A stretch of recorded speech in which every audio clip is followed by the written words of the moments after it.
Assalamualaikum warahmatullahi wabarakatuh. Kembali lagi di channel Irwan Petani Muda. Baiklah teman-teman, kalian pada video kali ini kita akan membahas terkait dengan bagaimana penggunaan insektisida yang tepat, baik dari segi dosis, kemudian bagaimana melakukan penrolingan serta pemilihan bahan aktif agar supaya dapat bekerja secara efektif. Banyak yang petani mengeluh karena insektisida yang dia gunakan tidak betul-betul bekerja secara efektif, sedangkan dia telah melakukan penggunaan dalam dosis yang tinggi dan mengeluarkan biaya yang banyak, tetapi betul-betul belum efektif. Maka video kali ini kita akan belajar bersama-sama kesalahan yang biasanya kita lakukan dalam penggunaan insektisida sehingga belum bisa memperoleh hasil yang maksimal. Sebelumnya kita akan melihat perkembangan CMK Tapi kami yang hari ini telah memasuki ketikan yang ke-37 dengan usia kurang lebih 190 HST atau mendekati usia 7 bulan. Jadi alhamdulillah dari segi kelebatan buah, alhamdulillah masih lumayan walaupun usianya sudah tua. Dan alhamdulillah dari segi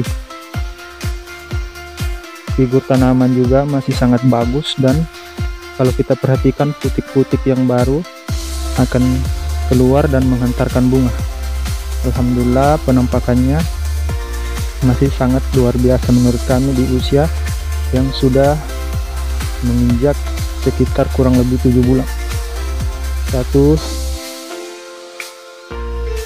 Baiklah teman-teman sekalian, baiklah kita langsung saja masuk kepada pembahasan kita terkait dengan bagaimana penggunaan kita dalam insektisida agar supaya betul-betul bekerja secara efektif.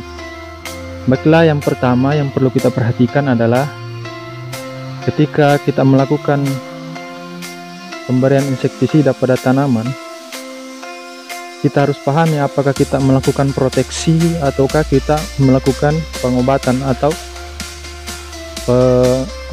penanggulangan hama, karena terkadang kita masih dalam tahap proteksi atau hama belum masuk, tetapi kita sudah menggunakan dosis yang sangat tinggi. Di dalam kemasan biasanya tertera rata-rata itu menggunakan 1,5 mili sampai 2 mili per liter air. Jadi ketika kita melakukan proteksi atau hama belum masuk kepada tanaman, maka cukup kita menggunakan dosis yang rendah saja.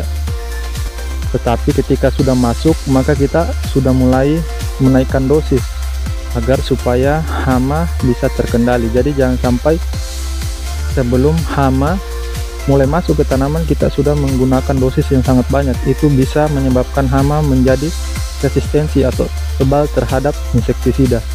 Kemudian yang kedua yang perlu kita perhatikan adalah bagaimana kita memilih bahan aktif. Jadi kami akan memperlihatkan beberapa contoh insektisida dengan bahan aktif yang berbeda. Jadi ini ada beberapa insektisida, ada Topdor bahan aktif imidacloprid, kemudian ada Abasel bahan aktif Abamectin, kemudian Pegasus bahan aktif Diopenturon, kemudian Curacron bahan aktif Propenopos. Jadi dalam penggunaan insektisida ini agar supaya kita melakukan rolling, teman-teman. Jadi jangan sampai imidacloprid langsung kita mix dengan Abamectin yang memiliki cara kerja yang sama, sehingga menyebabkan hama bisa resistensi atau cepat mengalami kebal, sehingga walaupun kita menggunakan dosis yang sangat banyak, maka ini juga bisa menyebabkan hama tidak bisa teratasi. Jadi yang bisa kita rolling atau kita mix adalah Topdor dengan Curacron, atau Abasel dengan Curacron, atau Pegasus dengan Curacron. Kemudian misalnya Topdor kita mix dengan Acaricida seperti Terminator bahan aktif Peridaben, ataupun kita menggunakan yang berbahan aktif lain seperti kita menggunakan Summit. Begitupun dengan Abasel, misalnya kita mix dengan Summit, kemudian Pegasus kita mix dengan Summit.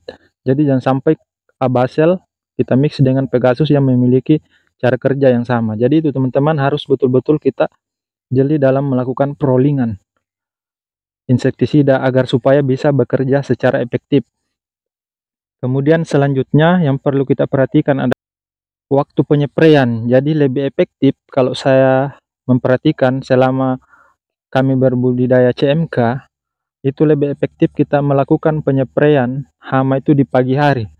Karena dengan cuaca yang dingin biasanya hama itu berada di bagian pucuk sehingga bisa terkena sasaran ketika kita melakukan penyepraian. Jangan sampai kita melakukan di siang hari di mana hamanya sudah bersembunyi di bagian bawah daun sehingga susah terkena oleh insektisida. Kemudian selanjutnya jangan sampai kita dalam melakukan penyepraian terlalu cepat dalam berjalan atau dalam menyeprai. Usahakan kita menyeprai secara maksimal, artinya kita betul-betul melakukan penyepraian kepada hama sasaran sehingga tidak salah dalam penyepraiannya. Kemudian yang penting juga kita melakukan pemilihan nozzle. Yang lebih penting adalah nozzle yang berkabut karena dia memiliki droplet yang banyak atau titik sembur sehingga itu bisa memungkinkan hama terkena secara maksimal. Kemudian yang selanjutnya yang perlu kita perhatikan adalah bagaimana kita dalam melakukan pemilihan insektisida betul-betul bukan dari segi mahalnya insektisida, tetapi bagaimana insektisida itu dapat bekerja secara maksimal. Karena di setiap daerah itu berbeda-beda insektisida. Misalnya Top-Door dengan imidacloprid 10%, kemudian ada Apidor dengan imidacloprid 25% atau 25 WP dan ada 10 WP. Terkadang di daerah yang berbeda itu yang lebih cocok dengan Top-Door misalnya di daerah Kalimantan. Kemudian yang Apidor dengan 25 WP banyak digunakan oleh petani-petani yang berada di Pulau Jawa. Jadi harus betul-betul kita perhatikan. Jadi memang sangat perlu kita untuk melakukan pemilihan insektisida sesuai dengan kecocokan pada wilayah dan hama yang akan kita kendalikan. Baiklah, mungkin itu teman-teman sharing kita pada video kali ini. Mudah-mudahan dengan kita sama-sama terus memperbaiki bagaimana kita dalam melakukan perawatan pada tanaman cabai, kita bisa menghasilkan hasil yang maksimal. Mungkin itu ilmu yang bisa kita sharing pada kesempatan kali ini. Mudah-mudahan dapat bermanfaat. Jangan lupa like, subscribe, dan share. Dan ketika ada yang ingin ditanyakan bisa langsung ditulis di kolom komentar sehingga kita bisa dapat terus berbagi ilmu terkait dengan dunia pertanian. Sekian, assalamualaikum warahmatullahi wabarakatuh.